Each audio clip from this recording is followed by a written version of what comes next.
5, 4, 3, 2. Crank it, Jerry. Welcome to Into the Wild, the official podcast of the Washington Wild Pigs. What do you hear? What do you say? It's the best sports podcast in the world. Wait, is that true? If you're committed enough, you can make any story. I once convinced a woman that I was Kevin Costner, and it worked because I believed it. Now, here's your host, Kyle Dawson. Did you get the popcorn?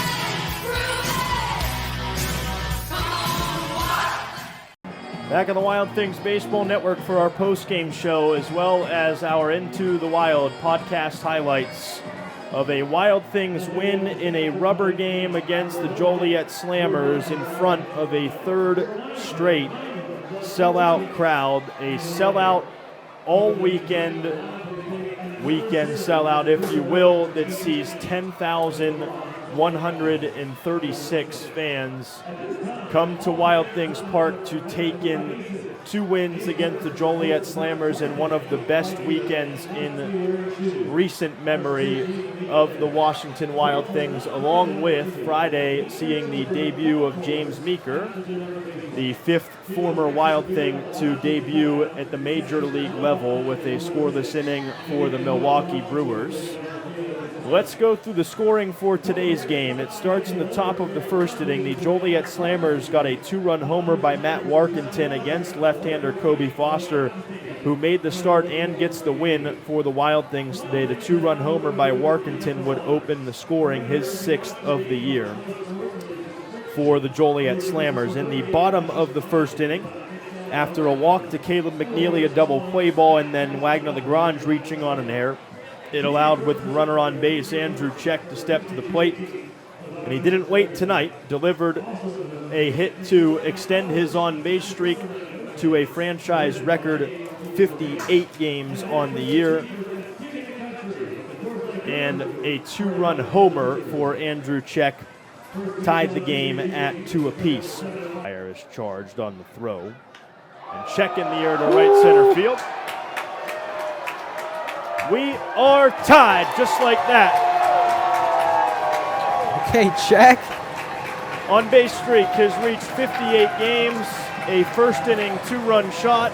Andrew Check has his 8th home run of the year, 2-2. Someone's windshield might be in jeopardy there, Kyle. That ball was absolutely hammered to right field. In the bottom of the second inning, J.C. Santini homered with one out, his first of the year, to make it a 3-2 Washington lead. Cows have never beaten Washington in the series as Santini hits it pretty well to left. MacArthur still going back, leaping at the track, can't bring it back, it's gone. J.C. has his first home run of the season. Washington has a 3-2 lead as Santini rounds the bases with his first of the year. And then in the bottom of the third with two aboard, Quincy Lattimore stepped to the plate and hit a missile over the left field wall for a 3-run shot that made it 6-2. But I mean, yeah, I just don't think you're... Oh, 2-0 smoke to left field by Lattimore. That is a line drive homer. A 3-run shot for Q. Washington has a 6-2 lead.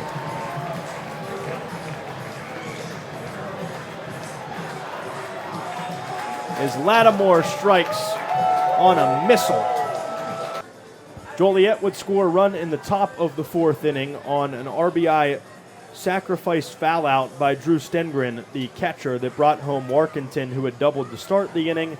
In the bottom of the fourth, Washington answered, scoring for the fourth consecutive inning with Evan Berkey on third base. Ethan Wilder grounded out to third. Berkey would come across after the throw went to first base for Wilder's fifth RBI as a Wild Thing and as a professional.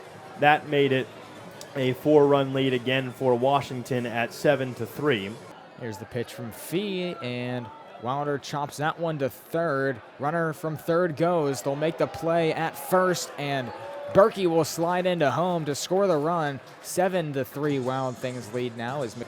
And then the Wild Things in the bottom of the fifth inning scored the final 2 runs of the game today An RBI single by J.C. Santini that plated Tommy Caulfield. He had tripled to start the inning, one of 3 Washington triples in this game. That one sent through the gap, and Santini with his second RBI of the day. Several batters later, Ethan Wilder hit a fielder's choice to bring home J.C. Santini and make it 9-3. That is the final today. Yep. Hang out inside. That one a dribbler, and it's going to be a tough play, and they won't get the runner at second. Oh, they will. And that is a close call, and oof. The run will score, though, so 1 RBI. Here in Washington. The winning pitcher is Kobe Foster. He is 4-0. Goes 5 innings, allows 6 hits, 3 runs, all earned 2 walks and 3 strikeouts. And the homer allowed to Warkentin, but a winner for Foster, 4-0. The losing pitcher is the starter Jake Armstrong for Joliet. 3 innings, 5 hits, 6 runs, 4 of which were earned. 3 walks and 3 strikeouts, or 3 home runs allowed, no strikeouts for Armstrong. Kevin Fee, Jacob Morin, Ian Delleman, and David Harrison worked in relief for the Joliet Slammers. Fee was tagged for a run, Morin for 2 runs. Delleman and Harrison scoreless outings in the loss for Joliet. There is no save. Justin Goosen Brown, 2 innings of scoreless ball for Washington. Frankie Giuliano, an inning of scoreless ball for the Wild Things. And Alex Carrillo finishes the game around 2 hits with a strikeout and the ground ball to second base to work a scoreless inning himself. 0-1 pause, righty Carrillo home, and a bouncer right side. Carson Clowers off to Gelos at first. Ball game. The Wild Things take the series. A 9-3 victory in front of a 3rd consecutive sellout crowd, and Washington will take an 18-8 record out on the road, tied for first in the West. And the Wild Things take this game by a final of 9-3. The totals: Washington 9 runs on 14 hits, 1 error, and the Wild Things left 11 on base. For the Joliet Slammers, it is 3 runs on 11 hits, 1 error, and the Joliet Slammers leave 7. Again, the winner Foster 4-0, the loser Armstrong 1-2. Played in front of an announced attendance of 3,222 and played in 2 hours and 32 minutes here at Wild Things Park today. Another really good win. The Wild Things are 18-8. Joliet falls to 11-16. And the Washington Wild Things are tied for first place in the West Division going into 15 of 18 on the road. And what is going to be a difficult couple of weeks, especially just travel-wise. Maybe not so much on the field, because this is what your good teams are made up for, is this kind of stretch. But it is not easy travel in this league, and this is not going to be a fun couple of weeks on the bus for Washington, and getting off the bus and playing and going to hotels and so on and so forth. But to roll in there with a 4-2 homestand and a couple of series wins and a feel-good one today, Danny, I think that will make it a little bit easier for Washington going into Gateway on Tuesday. Yeah, of course. You mentioned it, Kyle, a tough few games that the Wild Things have up on them, but today was a good win. You know, 9 runs, 14 hits. I like all that. The Wild Things really capitalized today on not leaving runners on bases. When there was runner on bases, they got the hits to drive them in. I mean, they had 14 hits, 9 runs. You look at Joliet's line. I mean, we only had 3 more hits than them, but we had 6 more runs. So stuff like that is just a killer when you're a team like Joliet and you can't bring in all those base runners that you had. Wild Things had they had 22 runners on base today. Joliet had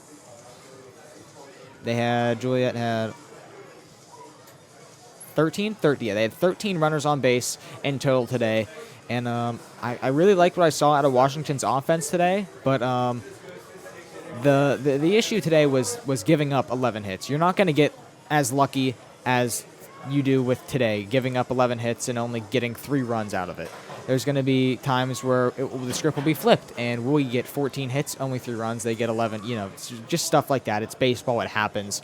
So I'm impressed with what I saw from the bats today, and hopefully throughout the series we give up a fewer amount of hits. That's all I got to say. That'll do it for us. A weekend that sees 3 straight sellout crowds. Washington has seen 4 sellout crowds on the year now. This for the Wild Things was home game number 15 with 33 still to come here at Wild Things Park this season. The final score today, the Wild Things 9 and the Joliet Slammers 3. Our airtime is going to be around 7:15 p.m. Eastern Time from Sauget on Tuesday night. The Gateway Grizzlies, the next opponent for the Wild Things. Zach Kirby will take the mound on Tuesday for the Wild Things, 3-1 with a 1.82 ERA against a pitcher to be announced for the Gateway Grizzlies. At least last check, it is a TBA. Wednesday is a morning game. That is an 11:30 airtime Eastern Time for the middle game in Gateway, Malik Barrington against Colin Sullivan. And Thursday at Gateway, back to a 7:15 airtime, 7:30 p.m. Eastern Time first pitch, Jordan DiValerio against Teague Conrad before the Wild Things head to Schaumburg. So a big 6-game road trip coming up for the Washington Wild Things. We will have you covered, whether it's on MixLR or on Flow Baseball from Sauget and Schaumburg. But for now, we say so long, and we thank you.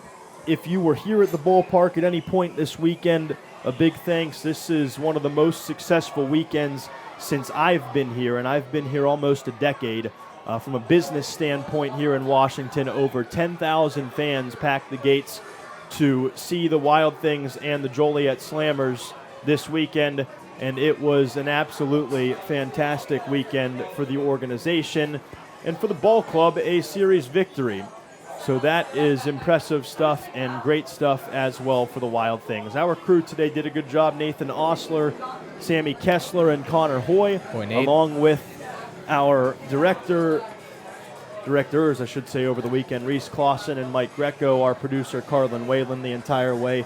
For all of us at the Washington Wild Things and my broadcast partner, Danny Erb, Kyle Dawson saying so long. Thanks for being somebody who served it. Put it on a shirt. Yep. On the Wild Things Baseball Network, good night. We'll talk to you Tuesday in Sauget.